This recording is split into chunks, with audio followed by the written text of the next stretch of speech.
Donc, nous lisons dans le psaume 37. Je commence à lire à partir du verset 12. Puis s'il y a quelqu'un qui veut lire, vous pouvez suivre avec moi. Donc, psaume 37, le verset 12.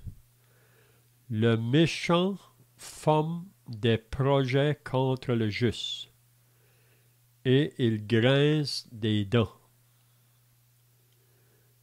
Le Seigneur se rit du méchant, car il voit que son jour arrive. Les méchants tirent le glaive, ils bandent leur arc pour faire tomber le malheureux et l'indigent, pour égorger ceux dont la voie est droite. Leur glaive entre dans leur propre cœur et leur arc se brise. Le Seigneur se rit du méchant.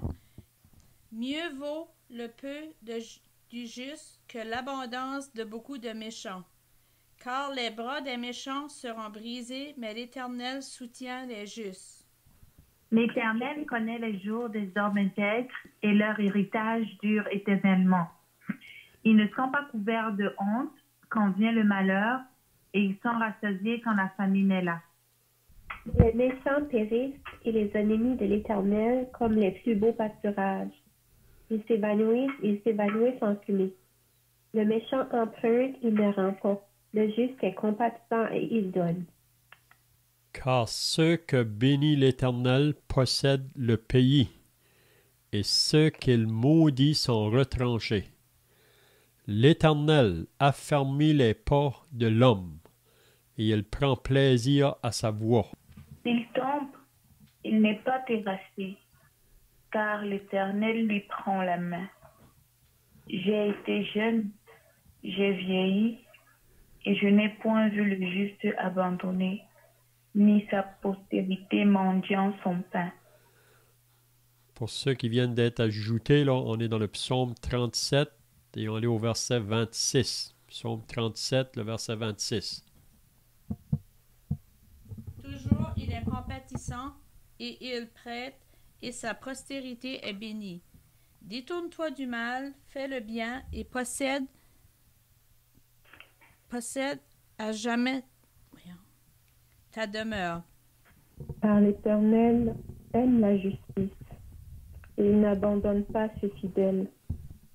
Ils sont toujours sous sa garde, mais la postérité des méchants est retranchée. Les justes posséderont le pays et ils y demeureront à jamais.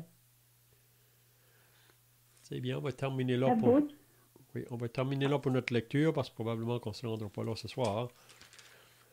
Donc, si vous étiez là dans les 2 dernières semaines, on regarde le psaume 37. Puis on avait dit que David, dans le psaume 37, parle du juste et du méchant. Okay? On avait dit aussi dans les semaines passées que si vous lisez le psaume premier, le premier des psaumes, il y a seulement 6 versets, mais aussi il nous parle du juste et du méchant. Donc, depuis l'histoire de l'humanité, depuis le début de l'histoire de l'humanité, on sait quand que Dieu a créé l'homme, Dieu avait créé l'homme à sa ressemblance. Dieu avait créé l'homme pour que l'homme puisse le servir et l'adorer. C'est la raison pourquoi que Dieu a créé l'homme. C'était dans le but que l'homme l'adore et le serve. Puis vous vous rappelez que Dieu avait placé Adam dans le jardin en Éden. C'était pour le garder, c'était pour le cultiver. Puis chaque soir, il y avait une communion entre Dieu et Adam. Puis par la suite, on avait vu ça un peu la semaine passée, là. Je répète encore la même chose. C'est que Dieu a fait à Adam une aide. Parce que Adam était seul. Dieu avait créé tous les animaux. Il y avait le mâle, il y avait la femelle. Mais Adam était toujours seul. Mais là, Dieu a créé une femme pour Adam. Puis on avait vu que comment que Dieu l'a fait, c'est qu'il a fait endormir Adam dans un profond sommeil. Puis ensuite, il a pris une de ses côtes, puis il a fait la femme. puis il l'a nommé du nom d'Ève. Donc, tous les deux dans le jardin, on ne peut pas décrire qu'est-ce que c'était le jardin d'Éden. C'était la perfection, vraiment. Le péché n'était pas là. C'était la pureté. Tout était vraiment en règle avec Dieu. Mais Dieu a donné un commandement, puis le commandement était qu'il pouvait manger de tous les arbres du jardin, mais il y a un arbre au milieu qu'il ne devait pas manger, l'arbre de la connaissance du bien et du mal, parce que le jour où il allait en manger, ils allaient mourir. Puis vous vous rappelez qu'est-ce qui est arrivé? Le diable est venu par le serpent, il a séduit la femme, puis elle a mangé le fruit et Adam en a mangé. Puis ça nous dit dans la parole de Dieu que par un seul homme, c'est-à-dire Adam, le péché est entré dans le monde et par le péché, la mort. Et ainsi la mort s'est étendue sur tous les hommes parce que tous ont péché. Donc, depuis Adam, tous ceux qui sont nés après Adam, on naît avec cette nature du péché en nous. C'est ça que David nous dit dans le psaume 51. Donc, ce soir, qu'est-ce qu'on va continuer à regarder, là? On a vu ça dans les semaines passées, que David divise le psaume 37 en deux groupes. Puis quand Dieu regarde sur la terre présentement, il voit deux groupes de personnes. Il y a ceux qui lui appartiennent, ça veut dire ce sont ceux qui ont eu un jour dans leur vie qu'ils sont venus à la repentance devant Dieu. Ils ont reconnu qu'ils étaient pécheurs, ils ont reconnu que Dieu, c'est lui qui a raison.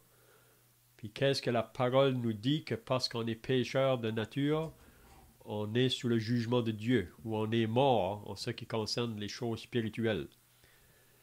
Donc ceux qui ont reçu ce message-là, puis qu'ils ont cru en Jésus pour le recevoir comme Sauveur et Seigneur, donc ces personnes-là, à ce moment-là, ont été justifiées.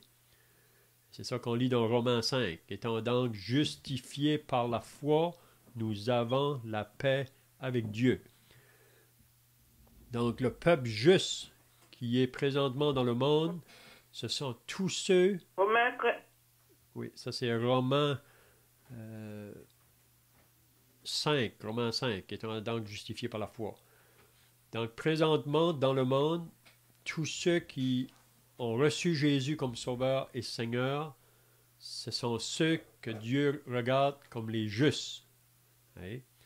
Puis tous ceux qui n'ont pas encore cru en Jésus, pour le recevoir comme Sauveur et Seigneur, ils sont regardés comme les méchants, ou ils sont regardés comme ceux qui sont toujours dans le royaume des ténèbres. Ils sont toujours sous la puissance de Satan. Hein? Vous vous rappelez quand que le Seigneur Jésus a arrêté Saul de Tarse. On lit ça dans les Actes au chapitre 9. Saul de Tarse, c'était un homme associé à la religion juive, mais c'était un homme qui s'est levé là pour persécuter les chrétiens. Il persécutait l'Église, il jetait les chrétiens en prison, il les mettait à mort, puis on sait que cet homme-là a été arrêté sur le chemin. Puis Dieu l'a sauvé. Puis qu'est-ce que Jésus lui a dit? Je t'ai choisi du milieu de ce peuple, c'est-à-dire des Juifs, et du milieu des païens, vers qui je t'envoie.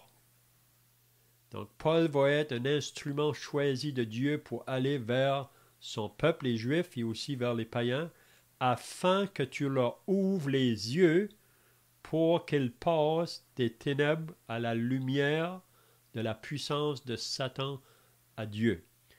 Donc, si quelqu'un va être déclaré juste devant Dieu, il faut qu'il y ait ce jour-là dans sa vie, quand il va passer des ténèbres à la lumière, ou de Satan à Dieu, ou de la mort à la vie. Et vous vous rappelez que Jésus a dit dans Jean chapitre 5, au verset 24, Jésus a dit, en vérité, je vous le dis, celui qui écoute ma parole et qui croit à celui qui m'a envoyé a la vie éternelle et ne vient point en jugement, mais il est passé de la mort à la vie.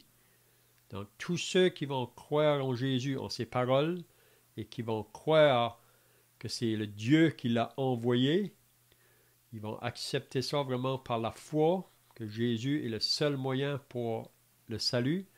Donc, ils ont la vie éternelle, ils ne viennent pas en jugement. Ils sont passés de la mort à la vie. Donc, quand Dieu regarde dans la terre présentement, il voit ceux qui sont du côté des justes, ceux qui sont toujours du côté des méchants. Donc, c'est ça qu'on va encore regarder ce soir. Dans l'Ancien Testament, c'était la même chose. On avait dit que au début, les deux premiers fils de Adam et Ève, il y avait Caïn, il y avait Abel. Puis si vous vous rappelez, là, tous les deux ont venu à Dieu pour offrir un sacrifice, une offrande à un moment donné. Mais Dieu n'a pas accepté celui de Caïn. Il a accepté celui d'Abel. Puis Caïn s'est irrité. Caïn est devenu frustré. Puis Dieu lui a parlé. Mais Caïn a refusé de se repentir, de se mettre en accord avec Dieu. Puis à cause de ça, Caïn a été rejeté. Il a pris son propre chemin. Mais Abel a plu à Dieu par le sacrifice. On avait dit la semaine passée qu'est-ce que c'était vraiment la raison pourquoi que Dieu avait accepté le sacrifice d'Abel. Donc, depuis le début, donc, il y a deux lignées. Tous ceux qui refusent de se convertir, de croire en Dieu, ils prennent le chemin de Caïn. Caïn, c'est l'homme qui veut arriver à Dieu par son propre chemin, ou par ses propres œuvres, par ses propres mérites. Mais on ne peut pas arriver de cette manière-là. Mais Abel, lui, il s'est approché de Dieu par un animal qui a offert un sacrifice, puis au travers de cet animal, on peut dire que Dieu voyait dans le futur son fils qui allait venir pour donner sa vie en sacrifice. Donc, deux lignées. Donc, ce soir, si quelqu'un n'est pas sauvé ou qui n'est pas né de nouveau, il est toujours dans le chemin de Caïn, si on peut dire. Puis ceux qui ont été sauvés, qui sont nés de nouveau, ils sont du côté d'Abel. Puis qu'est-ce qu'on avait vu dans les 2 semaines passées jusqu'à maintenant, là, que David, dans le psaume 37, il nous fait comprendre, dans l'Ancien Testament comme dans le Nouveau, qu'il y a une confrontation avec le juste et le méchant. Puis la raison, c'est parce que le juste, lui, il marche en étant agréable au Seigneur, en faisant les choses qui plaisent à Dieu. Donc, il marche dans un chemin où il s'éloigne du mal et du péché. Tandis que celui qui est toujours sur le chemin large, qu'on peut dire, lui, il continue dans sa voie, sa propre voie, et dans la voie du péché ou du mal. Donc, quand que le juste vient pour lui présenter le message de Dieu, donc le méchant, lui, s'il ne veut pas se repentir, il va juste repousser le juste. Il va juste l'opposer, même qu'il va vouloir lui faire du mal. On voit ça même dans l'enseignement de l'apôtre Pierre ou les autres apôtres. Donc, je ne sais pas si quelqu'un a d'autres choses à ajouter ici de ce qu'on avait vu la semaine passée, là. Sinon, on va partir au verset 14. Donc, le dernier verset qu'on avait vu la semaine passée, c'est le verset 12 et 13. Là, ça disait que le méchant forme des projets contre le juste. Donc, ceux qui ne sont pas sauvés, qui ne sont pas des croyants en Dieu, ils forment souvent des projets contre celui qui est juste. Puis c'est dans le but de lui faire du mal ou le rejeter. Et on avait dit c'est la même chose comme Joseph. Dans sa famille, ses frères l'haïssaient. Même ses frères l'ont vendu pour se débarrasser de lui. Joseph était l'homme, on peut dire, juste, mais ses frères étaient associés aux hommes méchants. Donc, le méchant forme des projets contre le juste et il grince des dents contre lui. Puis, on avait dit la semaine passée que le Seigneur se rit du méchant, car il voit que son jour arrive. Donc, pour le méchant, il y a un jour où Dieu va l'arrêter, ou que Dieu va le juger. C'est pas le désir de Dieu de juger le méchant. Dieu voudrait que le méchant se repente, qu'il se tourne vers lui. Mais si le méchant résiste, il veut continuer dans son propre voie, donc le Seigneur va se lever un jour, puis il va juger le méchant. Hein? Donc il dit que le Seigneur se rit du méchant. On avait dit la semaine passée qu'il y a 4 endroits dans l'Ancien Testament où on lit que Dieu rit. Dieu rit, se rit des moqueurs. Pourquoi? Parce que Dieu, c'est lui qui va avoir le dernier mot. On dirait qu'on vit dans un monde aujourd'hui comme si que c'est le méchant, on dirait, qui est en avant. Hein? Mais à la fin, c'est Dieu qui aura le dernier mot. Aujourd'hui, le monde entier est sous la puissance du mal. Mais Dieu va bientôt mettre fin à ce mal. Dieu est patient, comme dans les jours de Noé. Dieu regardait la terre, qu'est-ce qu'il voyait? C'était que l'homme était méchant. Chaque jour, son cœur était porté vers le mal. C'était la violence, c'était la corruption. Mais Dieu a utilisé Noé dans ces jours-là pour avertir le monde. Avant de juger, Dieu avertit toujours.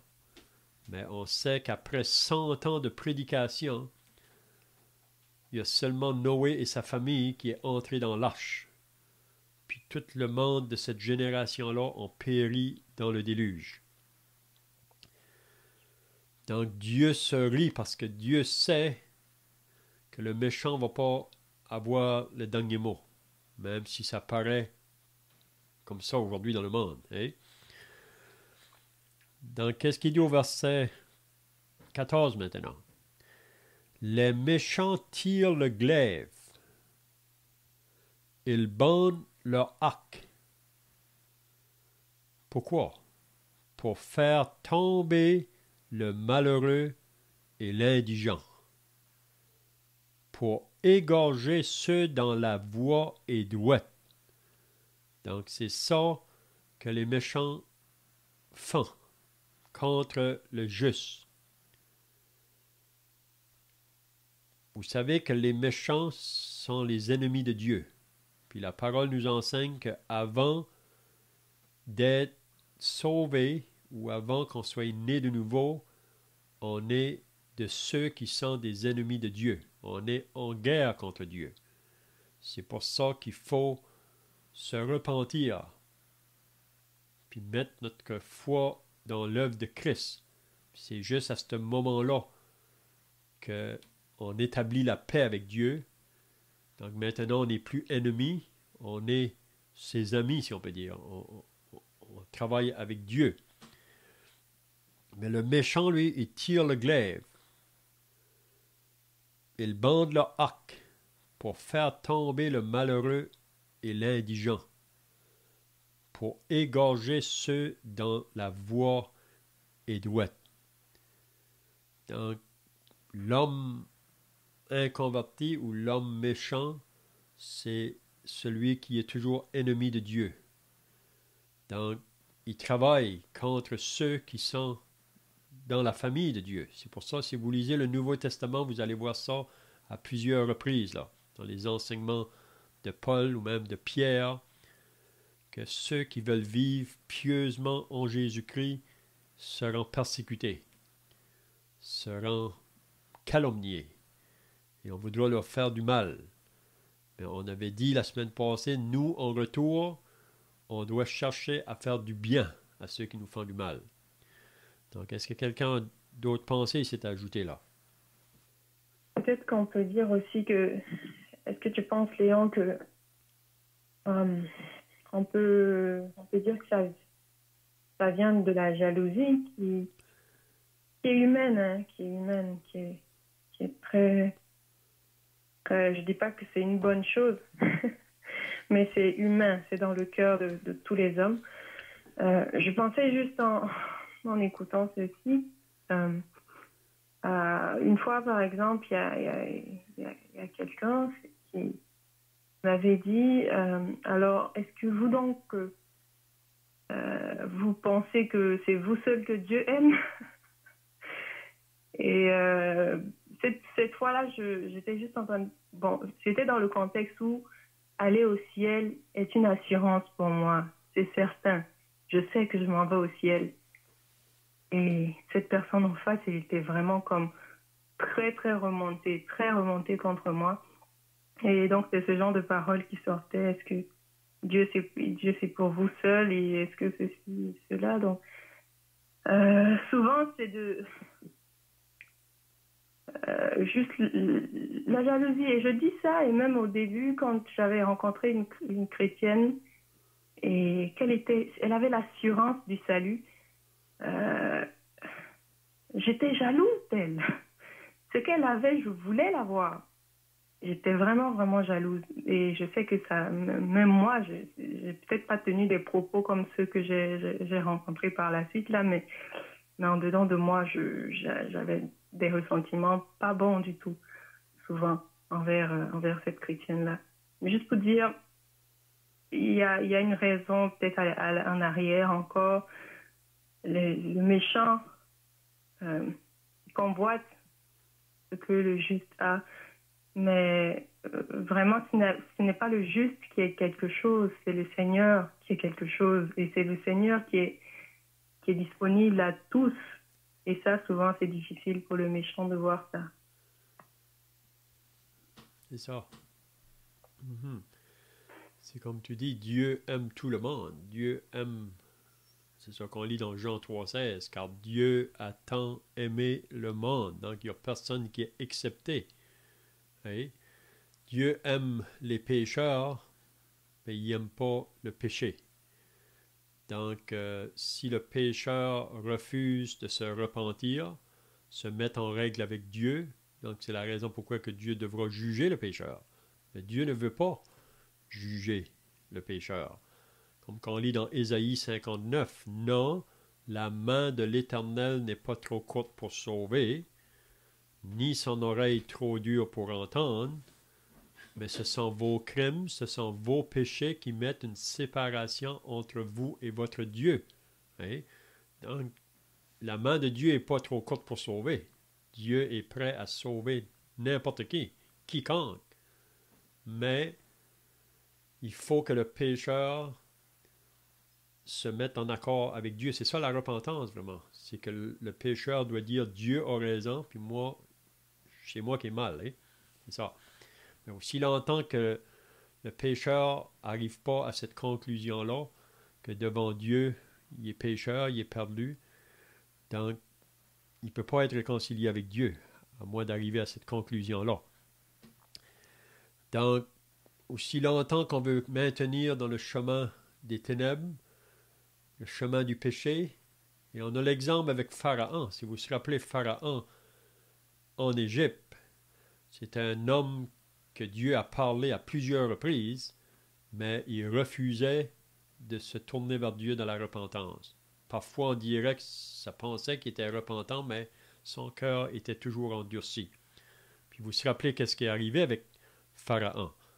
Et quand il est allé après Israël, qui était sorti de l'Égypte, là, face à la mer Rouge, Pharaon et son armée voulaient venir les arrêter pour les amener de nouveau en Égypte. Vous savez qu'est-ce qui est arrivé? Dieu a ouvert la mer Rouge pour que les enfants d'Israël passent au travers la mer Rouge. Mais quand que Pharaon et son armée ont voulu aussi passer, Dieu les a engloutis. Donc c'est ça la fin des méchants, vraiment. Toute personne qui va se lever pour faire du mal à un enfant de Dieu, un jour ou l'autre, ça va tomber sur lui, à moins qu'il se repente puis qu'il se tourne vers Dieu. Hein? C'est ça qu'on lit au verset 15. Hein? Leur glaive, donc ils utilisent leur glaive pour faire du mal ou faire tomber le méchant. Mais qu'est-ce qui arrive au verset 15? Leur glaive entre dans leur propre cœur. Donc leur glaive se tourne sur eux vraiment. Puis c'est toujours le principe. Si on veut faire du mal à l'homme de Dieu, ça va tomber sur nous. Et on a plusieurs exemples de ça dans la parole. Je ne sais pas si vous vous rappelez, dans le deuxième livre des rois, il y avait Élisée, le prophète, un jour qui montait le chemin. Puis il y a des jeunes garçons qui sont venus se moquer de lui. Ils se moquaient du prophète. Est-ce que vous savez qu'est-ce qui est arrivé à ces jeunes garçons qui se moquaient du prophète? Est-ce que quelqu'un se rappelle? Ça nous dit que des ours sont venus, puis ils les ont dévorés. Donc ils se moquaient. On ne se moque pas de Dieu, puis Dieu ne va pas permettre qu'on se moque du prophète de Dieu, ou qu'on se moque des enfants de Dieu. Hein? Mais Dieu est toujours gracieux. Dieu est patient. Nous, comme chrétiens, ce n'est pas à nous à tirer vengeance. C'est comme qu'on a vu dans les semaines passées. Quand quelqu'un nous fait du mal, Jésus nous a enseigné qu'on doit les aimer. Aimez vos ennemis, priez pour ceux qui vous persécutent, bénissez ceux qui vous maudissent. Hein? Rendez le bien. Quand on vous fait du mal, faites du bien. C'est ça qu'on est exhorté. Puis c'est ça souvent qui peut parler aux méchants, parce qu'il ne faut pas oublier qu'on était aussi de ce nombre-là. Avant d'être sauvés, on est aussi dans ce chemin-là. C'est juste la grâce de Dieu qui est venue nous chercher. Donc maintenant, Dieu veut que nous, on aille vers ceux qui sont toujours sans sauveur pour leur communiquer le message. Donc, le verset 15, donc leur glaive entre dans leur propre cœur et leur arc se brise. Oui. On va lire un passage dans le psaume 27. Le psaume 27 pour appuyer ça. C'est toujours David qui parle. Si quelqu'un veut lire là, à partir du verset 1, peut-être qu'on peut lire jusqu'au verset 5, peut-être. Donc s'il y a deux personnes qui veulent le lire là, psaume 27 de 1, on va y aller jusqu'au verset 6. L'Éternel est ma lumière et mon salut. De qui aurais-je crainte? L'Éternel est le soutien de ma vie. De qui aurais-je peur? Quand ils s'avancent contre moi pour dévorer ma chair, ce sont mes persécuteurs et mes ennemis qui chancellent et tombent. Si une armée se campait contre moi, mon cœur n'aurait aucune crainte. Si une guerre s'élevait contre moi, je serais malgré cela plein de confiance. Je demande à l'Éternel une chose que je désire ardemment. Je voudrais habiter toute ma vie dans la maison de l'Éternel pour contempler la magnificence de l'Éternel et pour admirer son temple. Car il me protégera dans son tabernacle au jour du malheur. Il me cachera sous l'abri de sa tente. Il m'élèvera sur un rocher. Et déjà, ma tête s'élève sur mes ennemis qui m'entourent. J'offrirai des sacrifices dans sa tente. Au son de la trompette, je chanterai, je célébrerai l'Éternel. Amen. Donc ici, c'est vraiment David qui amène la même pensée là. Et l'Éternel est ma lumière et mon salut, de qui aurais-je craindre? Donc c'est pour ça que Jésus a dit, ne craignez pas celui qui peut tuer le corps, mais craignez plutôt celui qui peut tuer le corps et l'âme et le jeter dans la géhenne. Donc vraiment, c'est Dieu qu'on doit craindre et non pas les hommes. Même Pierre nous dit ça dans son épître, qu'on ne devrait pas avoir crainte de ceux qui veulent nous faire du mal parce qu'on veut vivre une vie qui plaît à Dieu.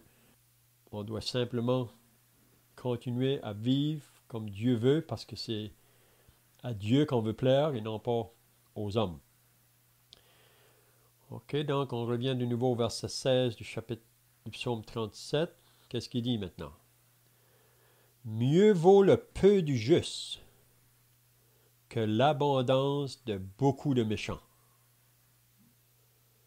Mieux vaut le peu du juste que l'abondance de beaucoup de méchants. Vous savez, dans le proverbe 17, je pense qu'il dit, mieux vaut un morceau de pain sec avec la paix qu'une maison remplie de viande avec les querelles. Hein? Donc, mieux vaut le peu du juste Puis vous savez, le juste, souvent, parce qu'il veut vivre pour Dieu, parfois, il peut connaître le mépris, le rejet. On voit ça des premiers chrétiens qui ont été beaucoup persécutés, ont perdu le bien. Même on voit ça pour les prophètes de l'Ancien Testament. Parfois, peut-être qu'on va perdre des choses, mais on ne perd pas à la fin. On est toujours gagnant. Donc, mieux vaut avoir peu, puis être du côté de Dieu, que être dans l'abondance avec les méchants. Vous comprenez? Donc, je ne sais pas si vous avez d'autres pensées ici, là. Donc, le verset 17. Car les bras des méchants seront brisés. Donc, David nous amène toujours la même chose. Et si le méchant persiste, il veut continuer dans sa voie, ses bras seront brisés. Parce que souvent, il utilise ses bras pour faire mal aux justes. Mais ses bras seront brisés. Mais l'Éternel soutient les justes. L'Éternel connaît les jours des hommes intègres. Vous connaissez les hommes intègres dans la Bible? Plusieurs hommes qui sont mentionnés comme des hommes intègres. Est-ce que vous vous rappelez de quelques-uns qui sont mentionnés comme des hommes intègres? Job, Job, oui, c'est ça. Daniel. Même David est un homme intègre. Joseph est un homme intègre. Noé est un homme intègre. Vraiment, l'intégrité devrait caractériser tous les enfants de Dieu. Et la fidélité, l'intégrité ou l'honnêteté. C'est ça qu'on est appelé à être comme enfants de Dieu. Donc, l'Éternel connaît les jours des hommes intègres. Et leur héritage dure à jamais. Donc, ça, c'est bien de souligner ça. Le méchant, lui, il va être brisé. Mais le juste, son héritage est à jamais. Parce que c'est un héritage que Dieu lui donne. Puis on sait qu'il y a un héritage qui attend les enfants de Dieu. Si vous lisez dans l'Épître de Pierre au chapitre 1, il y a un héritage qui nous attend dans les cieux, qui ne peut pas se souiller, qui ne peut pas se détruire, qui ne peut pas rouiller. Un héritage qui est assuré. Vous savez, sur la terre, on peut avoir des héritages, mais on peut les perdre très vite. Mais l'héritage que Dieu promet au peuple de Dieu, c'est un héritage éternel. Puis c'est vraiment en vue de cet héritage-là que maintenant, peut-être, puisqu'il le faut, on soit éprouvé par différentes épreuves. Mais Paul nous dit que les souffrances du temps présent ne peuvent pas être comparées à la gloire à venir. Donc, les chrétiens ont une espérance en avant. On ne peut pas décrire vraiment qu'est-ce que ça va être, mais on sait que ça va être la plus belle place à être. Vous savez, être dans une place où il n'y aura plus de maladie, où il n'y aura plus aucun virus, où il n'y aura aucun pleur, plus de mort. Et c'est là que les enfants de Dieu vont être, bientôt. Au verset 19, ils ne sont pas confondus au temps du malheur. Donc, le croyant, face au temps de malheur qui vient sur la terre, il y a une protection spéciale. Comme quand on lit dans le psaume 46. Dieu est pour nous un refuge et une retraite au temps du malheur. Là. Et ils sont rassasiés au jour de la famine. Mais les méchants périssent. Donc, c'est pour ça qu'il ne faut pas envier les méchants. On a lu ça au début, là. Parfois, on peut avoir nos yeux sur le méchant, on peut l'envier parce qu'on dirait qu'à la première vue, tout va bien. On dirait qu'ils réussissent, ils ont des succès dans ce monde, rien ne leur arrive. Mais c'est juste un temps. On lit ça dans Job 21. Et les ennemis de l'Éternel comme les plus beaux pâturages. Donc les méchants périssent. Et les ennemis de l'Éternel comme les plus beaux pâturages. Excusez. Ils s'évanouissent en fumée. Donc, vous savez que ce monde d'à présent est réservé pour le feu. Vous savez, dans les jours de Noé, Dieu a détruit la terre par l'eau du déluge. Mais le monde d'à présent est réservé pour le feu. Puis on sait qu'à la fin, il y a des choses qui viennent sur ce monde qu'on ne peut pas le décrire vraiment en paroles.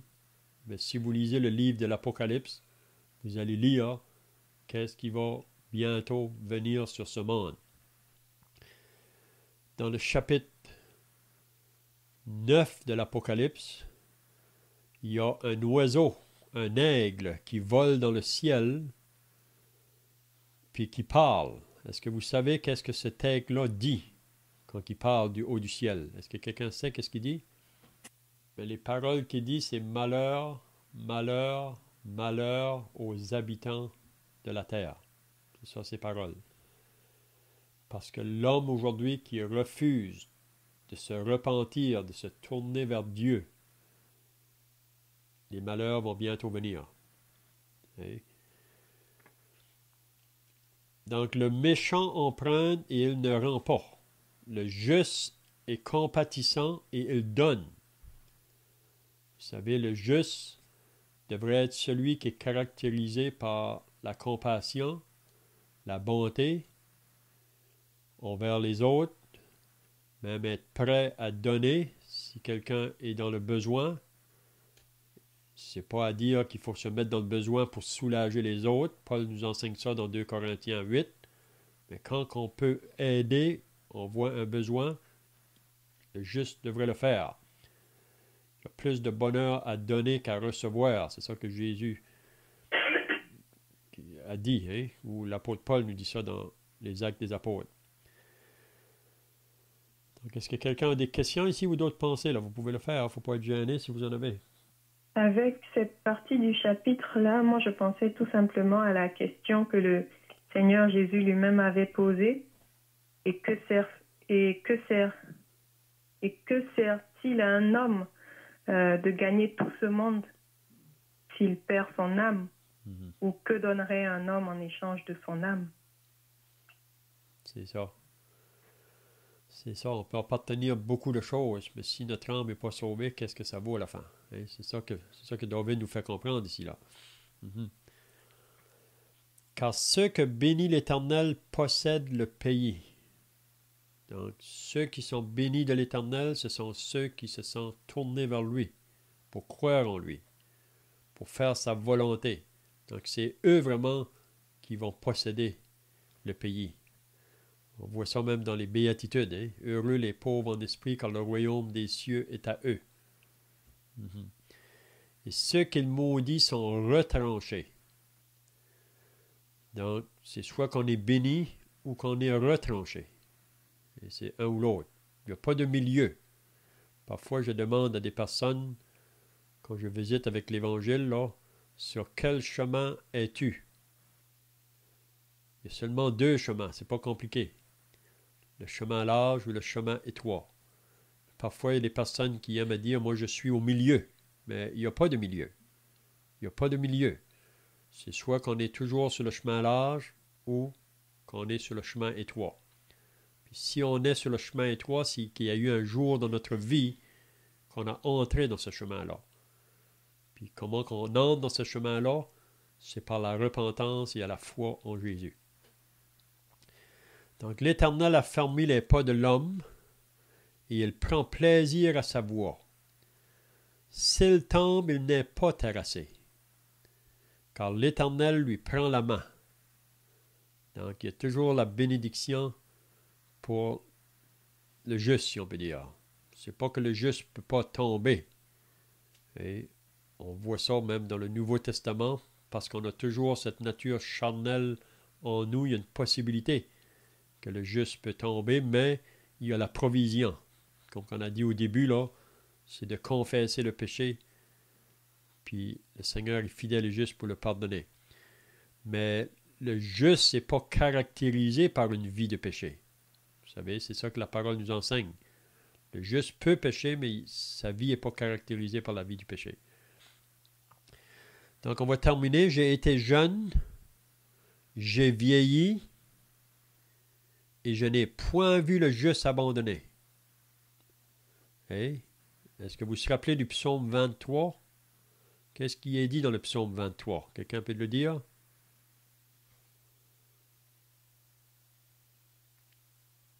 L'Éternel est mon berger, je ne manquerai de rien. C'est ça. L'Éternel est mon berger, je ne manquerai de rien.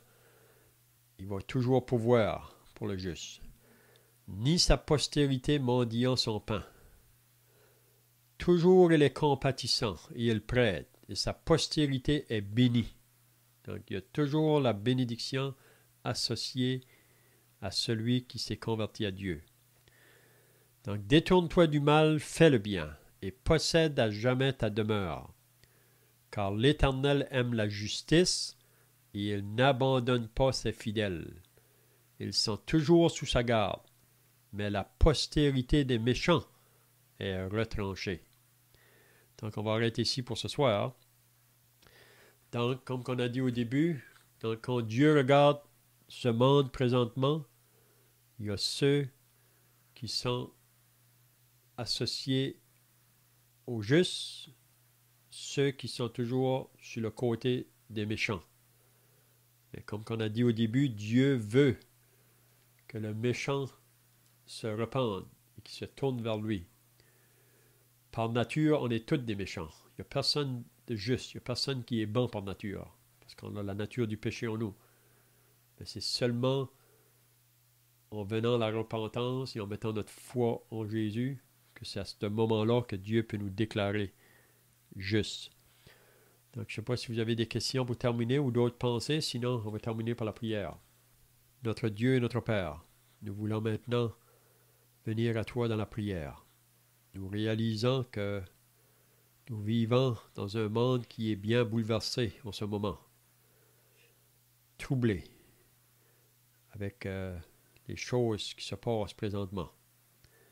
Mais nous croyons au Dieu que toi tu as l'œil ouvert et que tu parles tantôt d'une façon, tantôt d'une autre. Et c'est toujours dans le but d'attirer l'homme vers toi. Nous croyons que nous vivons dans un monde où le péché abonde, où le mal règne partout. Mais ton désir, c'est que tu veux que l'homme se détourne de cette voie. Donc on prie ce soir que tu vas, au travers de ce qui se passe présentement, réveiller les hommes, ceux qui sont toujours sans Christ, afin qu'ils se tournent vers toi dans la repentance. Et pour ceux qui t'appartiennent, nous croyons que tu nous parles aussi, afin qu'on puisse nous réveiller davantage à vouloir faire ta volonté, et surtout en communiquant le message de l'Évangile à ceux qui nous entourent. Nous te prions ces choses au nom du Seigneur Jésus. Amen.